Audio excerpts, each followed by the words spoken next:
Kapatid na Daniel, kapatid na Eli. Ang magtatanong po dito ay isa pong kaanib sa Iglesia ni Cristo. Siya po ay 15 years old, si Miss Rosmin Angkap. Narito po siya. Magandang gabi po. Ito po yung tanong ko. Paano ko pa malalaman kung ang kinalalagyan kong relihiyon ay tama?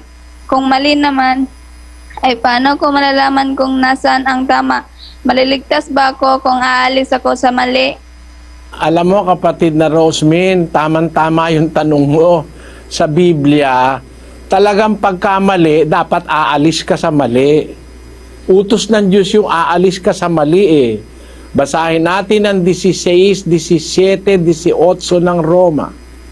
Ngayon ipinamamanhik ko sa inyo mga kapatid na tandaan ninyo yaong mga pinanggagalingan ng pagkakabahabahagi at ng mga katitisuran laban sa mga aral na inyong nangapag-aralan at kayo'y magsilayo sa kanila. Sapagkat ang mga gayon ay hindi nagsisipaglingkod sa Kristong Panginoon, kundi sa kanilang sariling tiyan at sa pamamagitan ng kanilang mabuting pananalita at maiinam na mga talumpati ay dinadaya ang mga puso ng mga walang malay. Raya yung mali eh. Sabi ni San Pablo, pinamamanhik ko sa inyo mga kapatid, tandaan nyo yung pinanggagalingan ng pagkakabahabahagi, mga katitisuran, laban sa inyong aral na napag-aralan at magsilayo kayo sa kanila. Yung salitang magsilayo, umalis ka dun sa mali. 52 ng Isayas. Basahin natin ang 11. Kayo'y magsiyaon, kayo'y magsiyaon, kayo'y magsialis doon. Huwag kayong magsisihipo ng maruming bagay. Kayo'y magsilaba sa gitna niya. Kayo'y mangagpakalinis. Kayong nangagdadala ng mga sisidlan ng Panginoon. Maliwanag ko, pinapaalis oh. Magsialis kayo doon, sabi ng Diyos. Kung saan yung mali, kung saan yung marumi, kung saan yung hindi totoo, aalis ka ron. Utos ng Diyos yung pag-alis. Katunayan, isa pang katunayan, Ikalawang Korinto 6, versikulo 17. Kaya nga, magsialis kayo sa kanila at magsihiwalay kayo, sabi ng Panginoon, at huwag kayong magsihipo ng mga bagay na marumi, at kayo'y aking tatanggapin. At ako sa inyo'y magiging ama, at sa akin kayo'y magiging mga anak na lalaki at babae, sabi ng Panginoong makapangyarihan sa lahat. Ayun, maliwanag. Magsialis kayo sa kanila. Magsihiwalay kayo, sabi ng Panginoon. Huwag kayong magsihipo ng mga bagay na marumi. Tatanggapin ko kayo. Kaya dun sa tanong mo, maliligtas ka ba kung aalis ka sa mali? Siyempre, umalis ka sa mali, pumunta ka sa tama, yun ang kaligtasan. Pero yung manatili ka sa mali, hindi ka maliligtas doon. 15:14 ng Mateo. Pabayaan ninyo sila, sila'y mga bulag na taga-akay, at kung ang bulag ay umakay sa bulag, ay kapwa sila mga huhulog sa hukay. Tingnan mo, pagka pala ang aakay sa'yo, bulag, bulag ka rin. Ayaw mong idilat ang mata mo. Kapwa mahuhulog sa hukay. Doon ka hindi maliligtas. Hindi ka maliligtas pag mananatili kang paaakay ka sa bulag o sa maling relihiyon. Ngayon, yung una niyang tanong, paano mo malalaman na ang kinalalagyan mong relihiyon ay tama? Ang Biblia, doon mo malalaman. Malalaman mo sa pamamagitan ng aral ng Biblia. Basahin natin ang 7:17 ng Juan. Kung ang sino mang tao ay nag-iibig gumawa ng kanyang kalooban, ay makikilala niya ang turo kung ito'y sa Diyos o kung ako'y nagsasalita na mula sa aking sarili. Malalaman mo ang turo, sabi, kung sa Diyos o kung nagsasalita lang mula sa sarili. Tingnan mga kapatid, papakita ko sa iyo, yung salitang lagak, na linggo-linggo naglalaga ka, bukod dun sa abuloy, meron ka panlagak. Wala sa Biblia yon. Wala naman sa Biblia yan lagak invento yan Ang sabi ni Kristo, makikilala mo ang turo kung sa Diyos o kung nagsasalita na mula sa sarili. Meron ba sa Biblia ang Santa Cena? Wala sa Biblia yon. Ang nasa Biblia, hapunan ng Panginoon. The Lord's Supper. At doon, walang abulo yan. No? Malalaman mo ngayon kung ang relihiyon mong kinalalagyan, totoo, kung ibabatay mo sa salita ng Diyos. Na ang aral ba sa inyo, tama o mali? Kung nasa Biblia, tama. Pero pag wala sa Biblia, mali. Huwag ka magagalit kasi nagtatanong ka, sumasagot ako ng tapat, ano? Walang lagak sa Biblia, no? Yung tinitipon construction, wala yon. Wala yung mga aral na yon, kagaya nung Santa Cena, walang aral na gano'n na mag-aabulo yan sa Santa Cena. Ang hapunan ng Panginoon ay isang hapunang banal, no? Tawag sa Biblia, hapunan ng Panginoon. Pero walang abulo yan doon. Kaya hindi totoo at hindi tama na tuwing magkakatipon, puro na lang abulo yan. Wala nang pagkakatipon na walang abulo yan. Ang abulo yan nung araw, ang sabi ng mga apostol, 16:1 hanggang 2 ng unang Korinto. Ngayon, tungkol sa ambagan sa mga banal, ay gawin din naman ninyong gaya ng iniutos ko sa mga iglesia ng Galacia. Tuwing unang araw ng sanglinggo, ang bawat isa sa inyo ay magbukod na magsimpan, ayon sa kanyang iginiginhawa. Ayun. Tuwing ang pag-aabulo yan nung araw, tuwing unang araw ng sanlinggo, alam mo naman yung ikapitong araw, Sabado.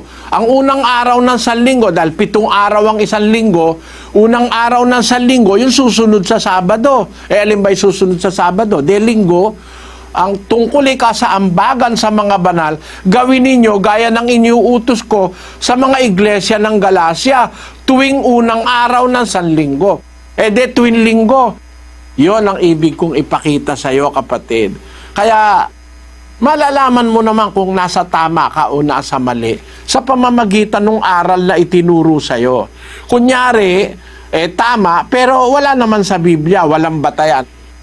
Yon ang sagot ko, kapatid na Rosemin. Amat sa Diyos, kasihang kanawa ng Panginoon.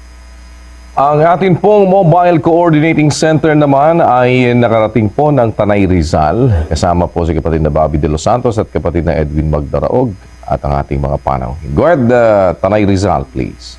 Salamat po sa Diyos. At ang magtatanong po dito, kapatid na Eli, kapatid na Daniel, ay si kapatid na Ronald Hidalgo, 47 years old at isa po siyang Katoliko. Sige po, kapatid. Tanong ko lang po kung may mababasa po ba sa Biblia tungkol po dun sa kung ano ang matimbang, kung ang lalaki ay ng babae o ang babae ay ng lalaki. Saka follow-up question ko po doon sa kasama ko rin Katoliko. Bakit po daw siya maniniwala sa Biblia kung gawa lang po daw ng tao? Salamat po. Yang hawak mong mic, kapatid na Ronald, gawa ng tao yan eh. Hindi ka ba naniniwala dyan? Naniniwala po. Kaya mga ginagamit, kaya nga kita naririnig dahil dyan sa gawa ng tao na yan eh. Itong internet, gawa ng tao ito. Hindi naman ito gawa ng unggoy, hindi naman gawa ng bibe, ng pato, ng manok. Naniniwala tayo, di ba? Ngayon, ang Biblia, ba't tayo naniniwala ay gawa ng tao? Hindi gawa ng tao ang Biblia, gawa ng Diyos yan. Kinasangkapan lang ang tao para magawa yung Biblia. Pero ang Diyos talaga pinanggalingan yan. Parang ikaw, kung may anak ka, yung anak mo gawa ng Diyos yun eh. Kasangkapan ka lang. Nagsiping kayong mag-asawa, tapos na-fertilize yung egg, pagkatapos lumaki yung fetus, pagkaraan ng 9 na buwan, wala ka nang ginagawa nun, ano? Pero yung paglaki ng bata at yung buhay ng bata, gawa na ng Diyos yun eh. Di ba? Ikaw ba, hindi ka ba naniniwala na yung ginawa mong bata totoo? Kasangkapan ka ng Diyos para makagawa siya ng maraming tao, di ba?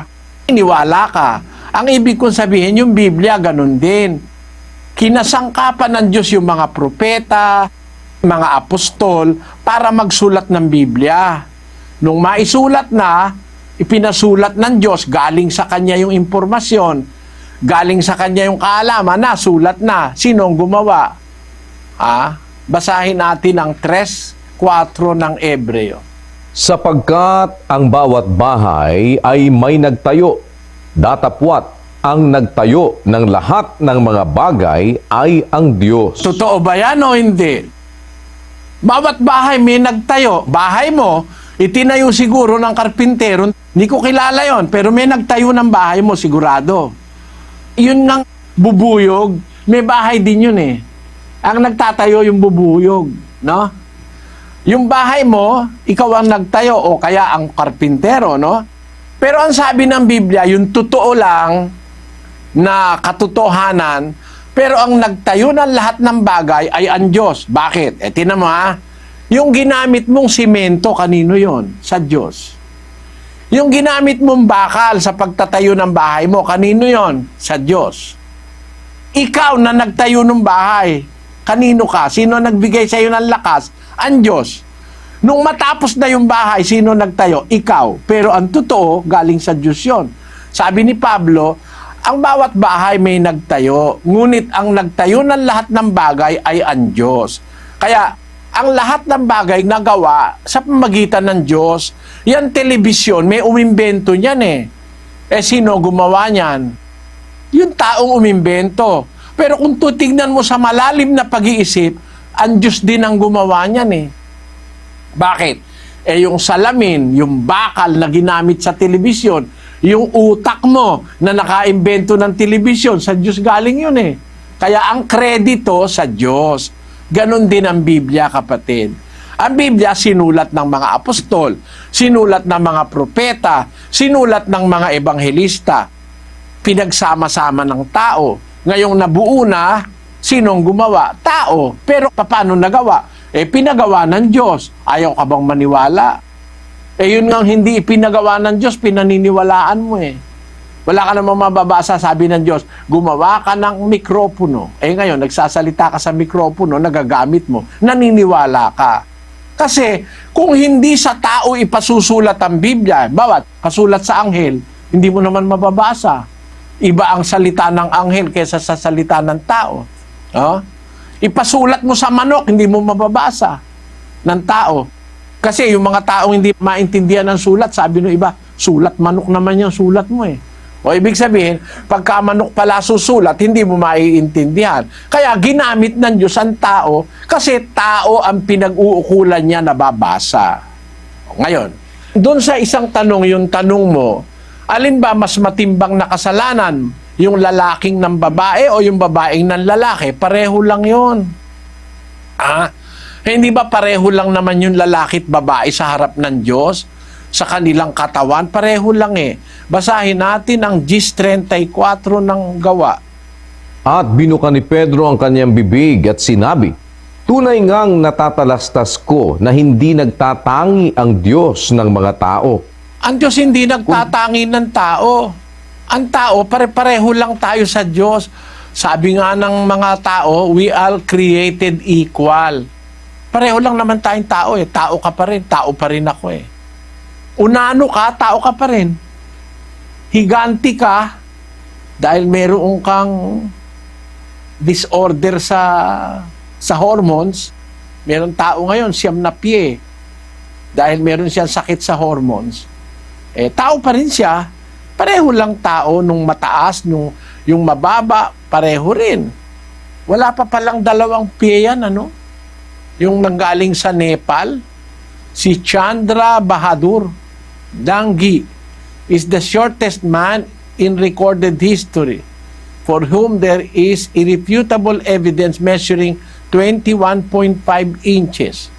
Tao pa rin yan eh. Basta tao, tao yan. Mataas, malaki, maliit, mataba, payat, nag-aral, hindi, tao rin. Hindi nagtatangi ang Diyos ng tao. Kaya, halimbawa, lalaki ka, nangalunya ka, ng babae ka, kasalanan yun, bawal kasi. Yung babae, lalaki, bawal din yun. Dapat kasi tapat sa asawa. Sa Malakias 2:15. At di baga siya'y gumawa ng isa, bagaman siya'y may labis na espiritu. At bakit isa? Kanyang hinanap ang lahing makadiyos. Kaya't ingatan ninyo ang inyong kalooban at huwag nang manglilo laban sa asawa ng kaniyang kabataan. Parehong sinasabihan, no? Ingatan ninyo ang inyong kalooban. Huwag kayong manglililo o magtatalo sira laban sa asawa ng kabataan mo. Yung talagang asawa mo na siyang pinakasalan mo, huwag kang manglililo ron. Pag nanlilo ka, kasalanan yun. Pag nagtaksil ka, basahin natin ang Hebreo 13:4. Maging marangal nawa sa lahat ang pag-aasawa at huwag nawang magkadungis ang higaan, sapagkat ang mga mapakiapid at ang mga mapangalon niya ay pawang hahatulan ng Diyos. Yung mapakiapid, yung mapangalon niya, pawang hahatulan ng Diyos. Babae, nakikiapid, lalaki, pareho lang yun eh. Sana naunawaan mo, kapatid na Ronald, ano? Salamat po, Brother Eli. Sige.